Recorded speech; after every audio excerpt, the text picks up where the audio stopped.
На проверку состояния реки Казанка сегодня вышло судно «Фламинго», или, как его называют в нашей республике, «Зеленое фламинго», ведь окрашено оно в национальный цвет. В Татарстане судно работает около 30 лет. С этого года в новом модернизированном формате.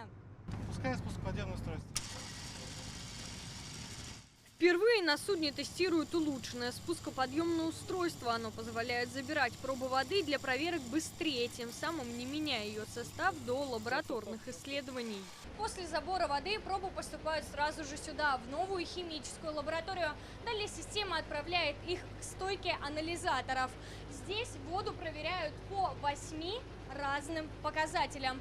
До модернизации их было всего 6. Воду проверяют на наличие нефтяной пленки, содержание ионов меди, аммония, цинка и мутность. Как показали исследования, пока вода в Казанке чистая и соответствует всем нормам. В ином случае на место выезжают экологи и пытаются найти источник загрязнения. Можно сказать, это как сердце. Сюда сходятся все данные от комплекса. Модернизировали и сердце судна, вычислительный центр. Именно сюда поступают сведения из химической лаборатории, а отсюда в реальном времени в геоцентр республики. Модернизацией «Фламинго» занималась компания из Санкт-Петербурга. Все технологии отечественные. Комплекс позволяет вести видеосъемку 360 градусов, что это все пишется.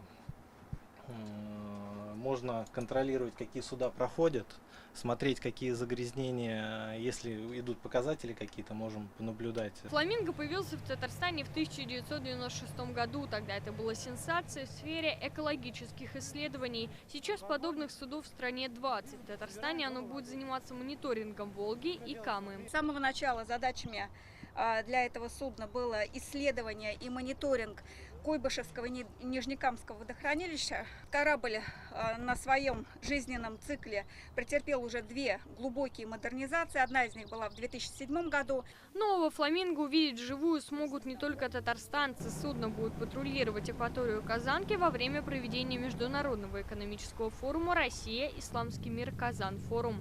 Алена Струминская, Рамзиль Гарипов, ТНВ, Казань.